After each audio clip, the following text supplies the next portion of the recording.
प्यारे बच्चों नमस्कार। आज हम लोग बीएससी पार्ट 1 मैथ ऑनर्स का कुछ सब्सिडियरी का हम लोग ऑब्जेक्टिव पढ़ेंगे और आज हम लोग फर्स्ट पेपर 2019 में आया हुआ क्वेश्चन को सॉल्व करते हैं। 2019 में जो ऑनर्स में ऑब्जेक्टिव आया हुआ है उसको हम लोग सॉल्व करते हैं। तो आइए एक एक करके इसको हम लोग देखते हैं, समझते हैं और फिर क्वेश्चन को हम लोग बनाते हैं। तो आइए आप मेरे साथ लिखते भी जाइएगा, ये लाइव क्लास है तो आप मेरे साथ आपको लिखते भी जाना है, ठीक। देखिए क्या है ऑब्जेक्टिव। ए नंबर ऑब्जेक्टिव आपका क्या है? ए नंबर ऑब्जेक्टिव कहता है कि let f be a mapping from R to R defined by fx equal to ax plus b where a b belongs to r and a is not equal to 0, then f is number 1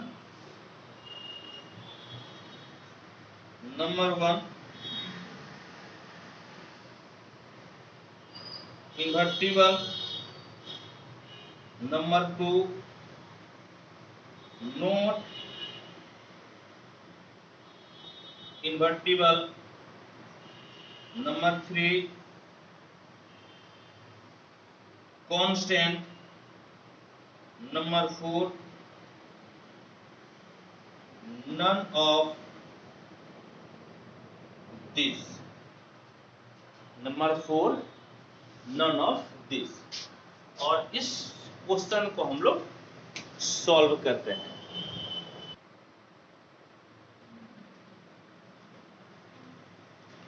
तो आइए हम लोग इस question को solve करते हैं, इस objective को हम लोग सॉल्व करते हैं, ठीक है। तो देखिए आपका फंक्शन क्या दिया हुआ है? फंक्शन आपका दिया हुआ है fx बराबर ax प्लस b, समझ गए? ये फंक्शन है और इसमें देखिए हम लोगों को इन्वर्टिबल या नॉट इन्वर्टिबल की बात कर रहा है, इन्वर्टिबल नॉट इन्वर्टिबल की बात कर रहा है। और हम लोग जानते हैं कि कोई फंक्शन आपका इन्वर्टिबल तभी होता है जब वो फंक्शन 1 1 और ऑन टू दोनों हो, समझ गए? 1 1 और ऑन टू दोनों हो तब वो फंक्शन इन्वर्टिबल होगा, नहीं तो वो फंक्शन इन्वर्टिबल नहीं होगा। तो आइए हम लोग पहले 1 1 और ऑन टू को चेक करते हैं ये है या नहीं है। तो 4 1 1 1 के लिए चेक कीजिए क्या तरीका होता है 1 1 के लिए। इसमें हम लोग लिखते हैं लेट fx1 बराबर fx2, समझ गए? तो कितना हो जाएगा? ax1 plus b equal to ax2 plus b हो जाएगा। b आपका कैंसिल हो गया, कहने का मतलब ax1 बराबर ax2, a भी कैंसिल, यानी कि x1 बराबर कितना हो गया? x2, समझ गए? x1 बराबर x2, fx1 बराबर fx2 लेके चले थे और हम लोग x1 बराबर x2 दिखा दिए। इसका मतलब कि यह फंक्शन आपका 1 1 है। लिखिएगा देयरफॉर f is 1 1, f आपका 1 1 हो गया। अब हम लोग ऑन टू चेक करते हैं। 4 ऑन टू ऑन टू का क्या तरीका है? ऑन टू का तरीका यह है कि लेट कीजिए, लेट y बराबर fx, y बराबर fx, हाँ, for all x belongs to r, y belongs to r, x भी r का सदस्य है, y भी r का सदस्य है, क्योंकि फंक्शन आपका r से r में डिफाइंड है, लेकिन x जब भी होगा ये आपका डोमेन होगा, x कहां का होगा? डोमेन का, और y कहां का होगा? तो y होगा कोडोमेन का, यानी कि कोडोमेन का, समझ गए? y कहां का होगा? तो y होगा आपका कोडोमेन का। अब देखिए तो y बराबर fx किसके बराबर है? तो ax प्लस b, और यहां से हम लोग x का मान निकालते हैं, x के वैल्यू निकालते हैं y के टर्म्स में, y के पदों में। तो यहां पर आपका ax बराबर कितना हो जाएगा? y माइनस बी, यानी कि x बराबर y माइनस बी बाय क्या हो गया? a, समझ गए? बाय क्या हो गया? a।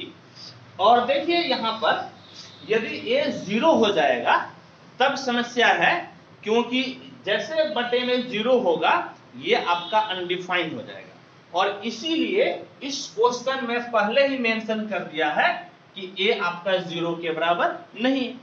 जब a 0 के बराबर नहीं है तो आप यहां पर y का कोई भी वैल्यू ले लीजिए, समझ गए? y का कोई भी वैल्यू ले लीजिए, r मतलब रियल नंबर में, तो x का मान मिल जाएगा। कहने का मतलब है कि ये बिलोंग्स टू r, x है तो x कहां पे जाएगा? डोमेन में। कहां पे जाएगा? डोमेन में। For all y belongs to r, ये y कहां का होगा? तो y होगा कोडोमेन का, y होगा कोडोमेन का, मतलब कि y के हर मान के लिए x का एक वैल्यू मिलेगा, इसीलिए यह फंक्शन आपका ऑन टू हो गया। क्या लिखिएगा? Therefore f is onto. कहने का मतलब है यहां पर आप दिखाए कि f आपका 1 1 है, यहां पर दिखाए कि f आपका ऑन टू है, और हम जानते हैं कि जो फंक्शन 1 1 और ऑन टू होता है वह फंक्शन आपका इन्वर्टिबल होता है। लिखिएगा therefore f is invertible, f आपका इन्वर्टिबल है, और ये आपका ऑप्शन नंबर हो गया 1, समझ गए? ऑप्शन नंबर आपका क्या है? तो ऑप्शन नंबर आपका हो गया 1, ठीक है? चलिए वेरी गुड। हम आपको शुरू में ही बोले थे कि आप लिखते जाइएगा, ठीक है? आपको लिखते जाना है। नेक्स्ट देखिए क्या है,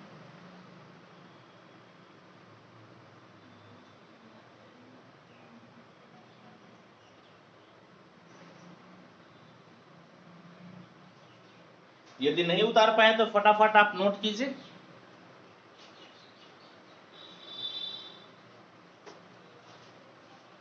क्वेश्चन नंबर बी क्या कहता है? Let A and B be two non empty finite sets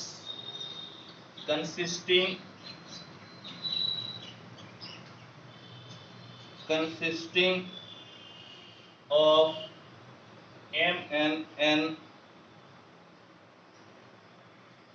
elements respectively.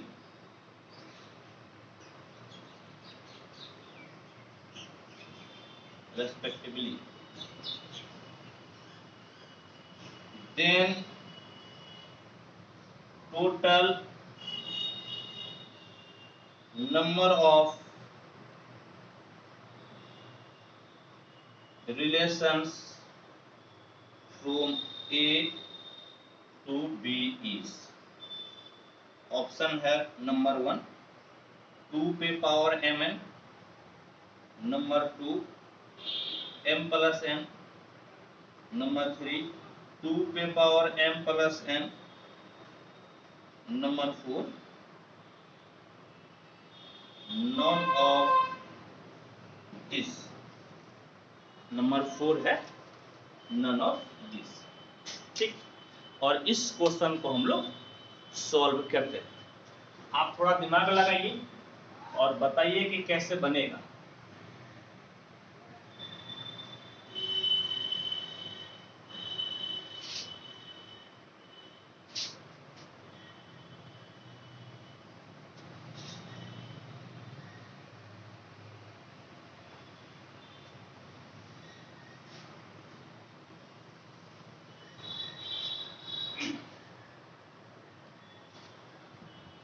कैसे बनेगा देखिए, सॉल्यूशन ए और बी आपका दो नन एम्प्टी फाइनाइट सेट से, ठीक, फाइनाइट सेट से, और ए में कितना एलिमेंट है m, और बी में कितना एलिमेंट है n। कहने का मतलब है na बराबर m दिया हुआ है और nb बराबर कितना दिया हुआ है n, यानी a में आपका m एलिमेंट है और b में क्या है, तो b में भी आपका जो है, समझ गए, b में भी कितना एलिमेंट है, तो b में आपका है n एलिमेंट। ठीक है, a में m है और b में n है।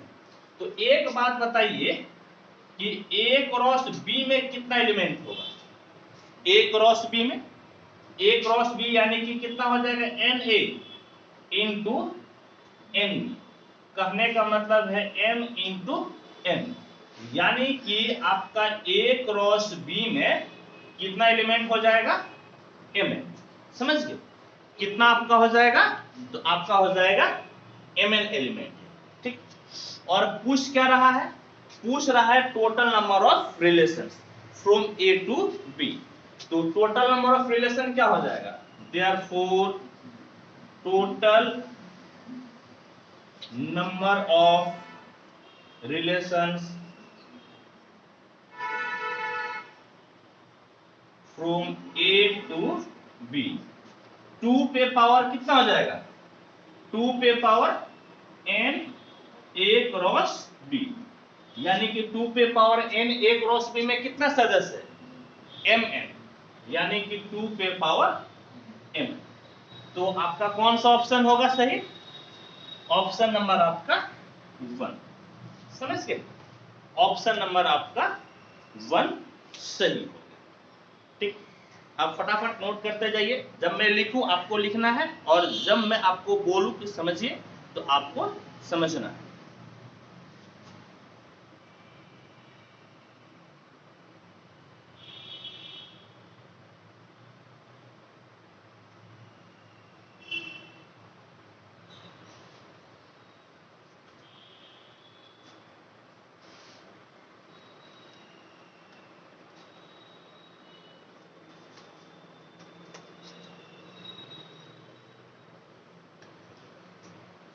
सी नंबर आपका क्या है, सी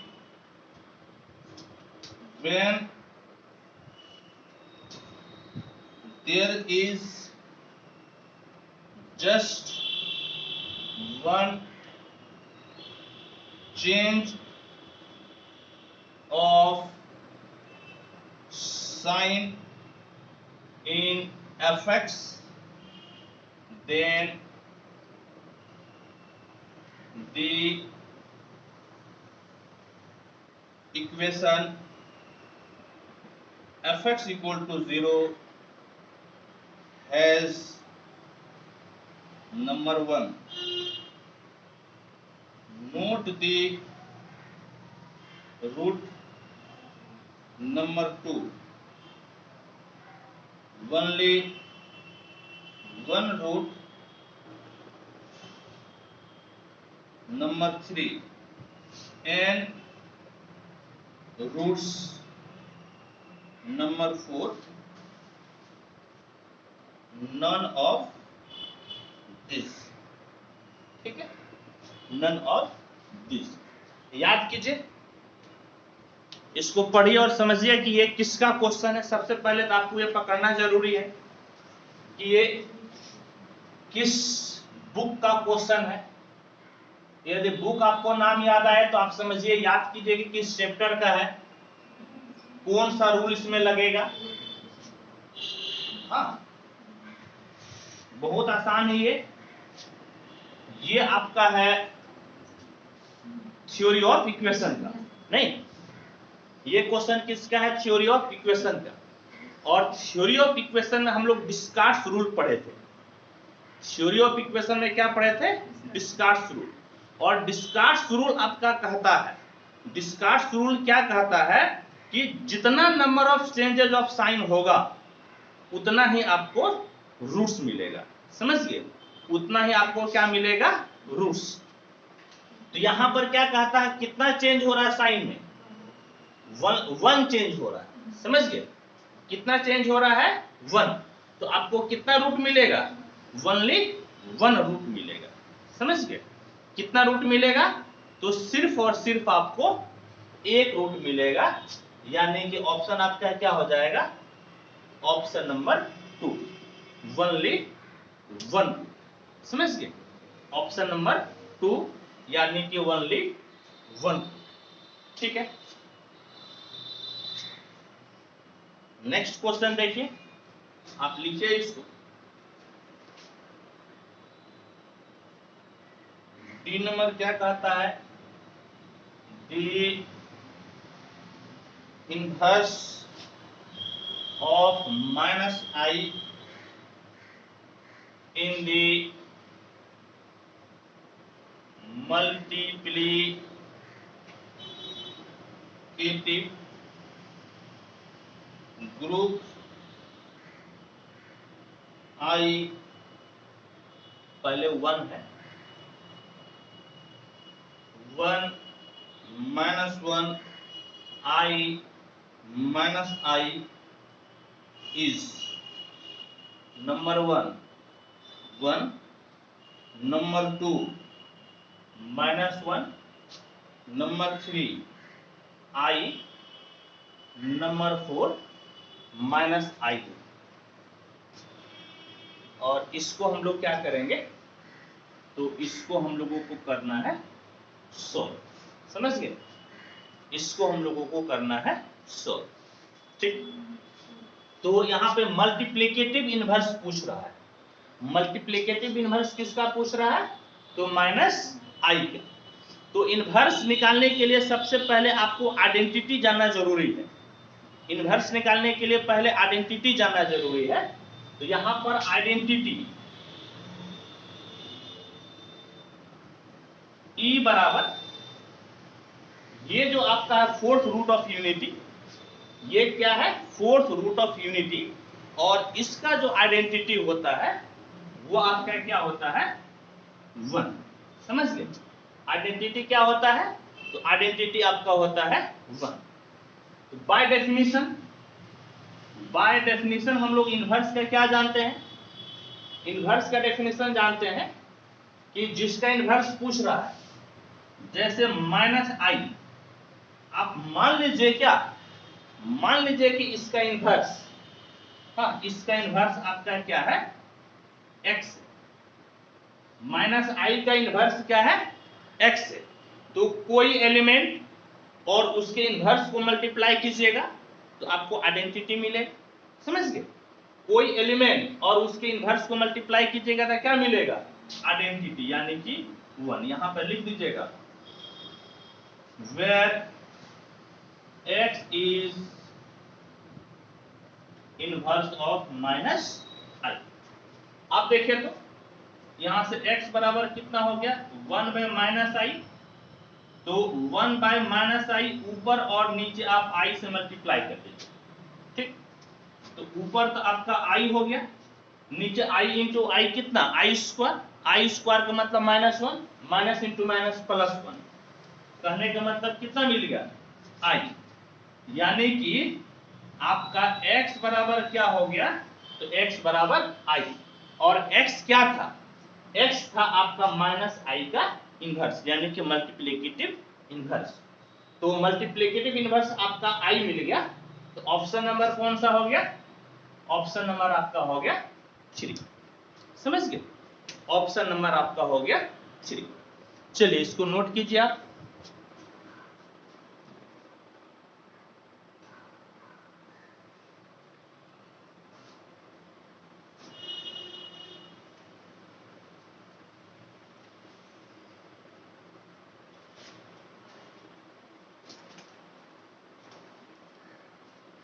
नेक्स्ट क्वेश्चन आपका देखिए क्या है।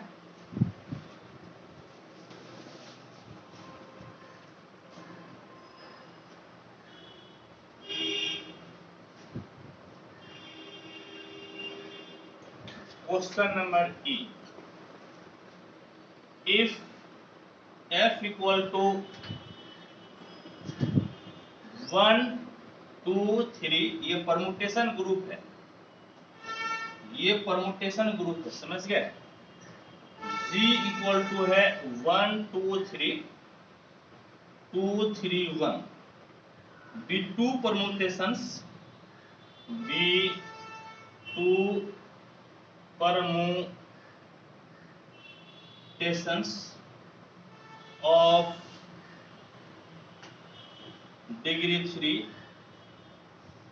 then GF बराबर नंबर 1 1 2 3 3 2 1, नंबर 2 1 2 3 2 1 3, नंबर 3 1 2 3 1 2 3, नंबर 4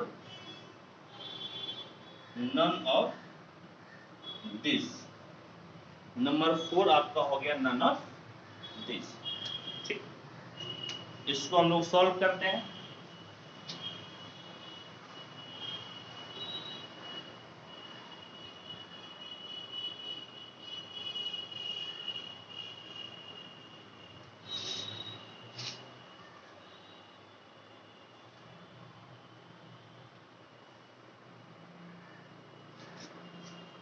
ये आपका मॉडर्न अलजेब्रा का क्वेश्चन है, समझ गए?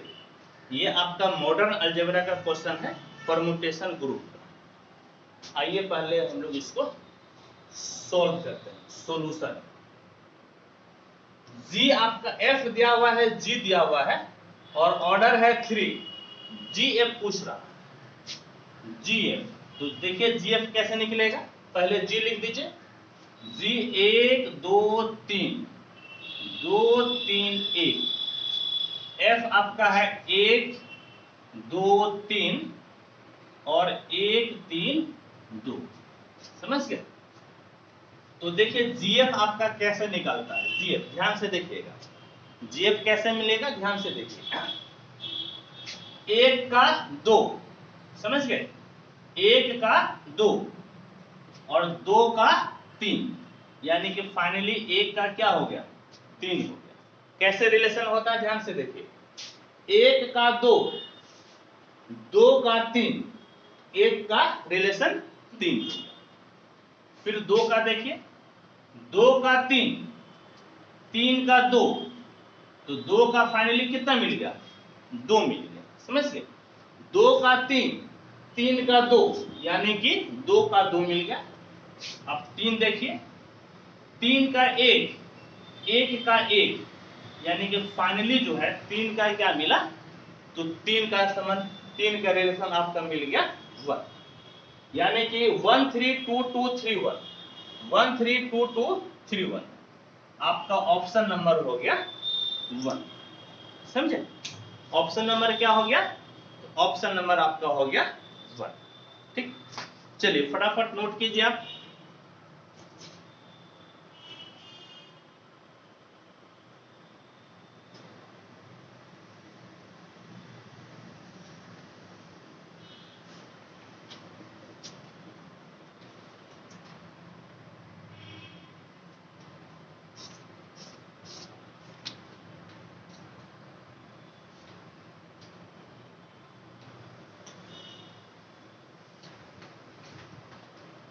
चलिए अब नेक्स्ट क्वेश्चन देखिए क्या है। Next question,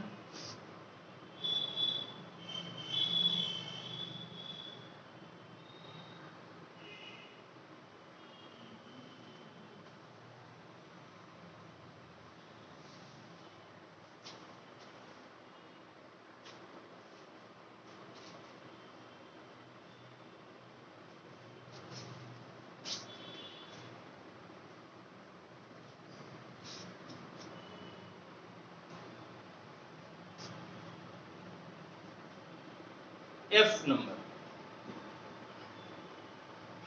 F. If A and B are square matrices of same order, then adjoint AB equal to what? पहला ऑप्शन है adjoint A into adjoint B, दूसरा है दूसरा भी सेम ही दे दिया ना जी, adjoint A into adjoint B, दूसरा भी सेम ही दे दिया। नंबर तीसरा adjoint B into adjoint A, और 4 है आपका नन ऑफ दिस। समझ गए? 4 आपका क्या है? None of this. तो ये जो है ना, ये तो आप अच्छी तरह से जानते हैं, ये आपका मैट्रिक्स का क्वेश्चन है, मैट्रिक्स अलजेब्रा का ये क्वेश्चन है, और ये तो फॉर्मूला होता है ना जी, ये फॉर्मूला को हम लोग सिद्ध भी किए हैं। ये पलटी मार देता है, रिवर्स हो जाता है, रिवर्स, यानी कि एडजॉइंट ए बी बराबर कितना हो जाएगा? Adjoint B into adjoint A, यानी कि ऑप्शन नंबर आपका 3 हो गया, ऑप्शन नंबर 3। ठीक है, ऑप्शन नंबर 3।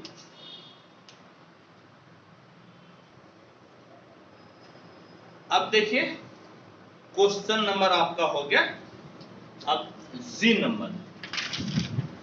जी आपका क्या कहता है? जी, the rank of the unit matrix of order n is number 1 n, number 2 n minus 1, number 3 n plus 1, number 4 none of this। Number 4 आपका हो गया नन ऑफ दिस। रैंक पूछ रहा है, समझ गया? रैंक। और ऐसे आप देख सकते हैं कि मैट्रिक्स लिखा हुआ है, नहीं भी जानते हैं तब भी कह सकते हैं कि यस ये मैट्रिक्स का क्वेश्चन है। तो आपको थोड़ा सा समझा देते हैं, हालांकि रैंक हम लोग पढ़े हुए हैं, रैंक पढ़े हुए हैं। जैसे आपका मान लीजिए कि I2 है, I2 का मतलब आइडेंटिटी मैट्रिक्स ऑफ ऑर्डर 2, आपका 1 0 0 1 0 0 1। और यदि आप इस मैट्रिक्स का डिटर्मिनेंट निकालिएगा तो आइडेंटिटी मैट्रिक्स का डिटर्मिनेंट किसी भी हालत में कितना होगा? 1 होगा। ये आपका 0 के बराबर नहीं होगा, यानी कि ऐसे केस में तो रैंक बराबर कितना हो जाएगा? रैंक बराबर आपका हो जाएगा 2। समझ गए? रैंक बराबर कितना हो जाएगा? 2। तो रैंक कितना हो गया? 2। इसी तरह से मान लीजिए कि आपका I3 मैट्रिक्स है, यानी कि आइडेंटिटी मैट्रिक्स है ऑर्डर 3 का, तो 1 0 0 0 1 0 0 0 1 आप इसका डिटर्मिनेंट निकालिएगा तो आइडेंटिटी मैट्रिक्स का डिटर्मिनेंट कितना हो जाएगा? तो आइडेंटिटी मैट्रिक्स का डिटर्मिनेंट किसी भी हालत में 1 होगा, चाहे वो किसी भी ऑर्डर का रहे। ये भी आपका 0 के बराबर नहीं। कहने का मतलब है कि रैंक बराबर कितना हो जाएगा? 3। जो ऑर्डर होता है ना, वही ऑर्डर, उसी ऑर्डर का आपका यदि स्क्वायर मैट्रिक्स रहे तो वही ऑर्डर आपका रैंक हो जाएगा, यदि आपका उसका डिटर्मिनेंट 0 के बराबर नहीं होता है। तो जैसे 2 ऑर्डर का आइडेंटिटी मैट्रिक्स है तो रैंक 2 हो गया, 3 ऑर्डर का आइडेंटिटी मैट्रिक्स है तो रैंक 3 हो गया।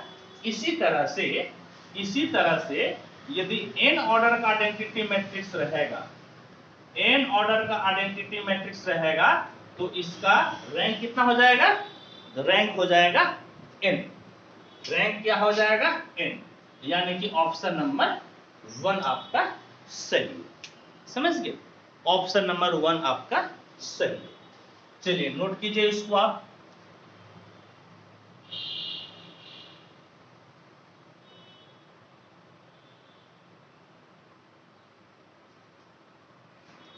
देखिए अब लास्ट, अब इस सेशन का लास्ट क्वेश्चन आप देखिए क्या कहता है। इस सेशन का last H number, H, imaginary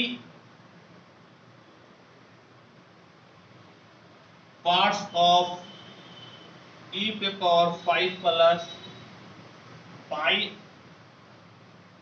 I/2 is number 1 e पे पावर 5, नंबर 2 e पे power π/2, number 3 0, number 4 none of this, none of this। पहले तो आपको ये पकड़ना है कि ये क्वेश्चन है किस बुक का। सबसे पहले तो आपको यही पकड़ना पड़ेगा कि क्वेश्चन किस बुक का है, और बुक जब पकड़ाए तब आपको समझना है कि उस बुक में किस चैप्टर का, समझ गए, और फिर आप दिमाग लगाइए, आपसे बन जाएगा। ये आपसे क्या होगा, तो आपसे बन जाएगा।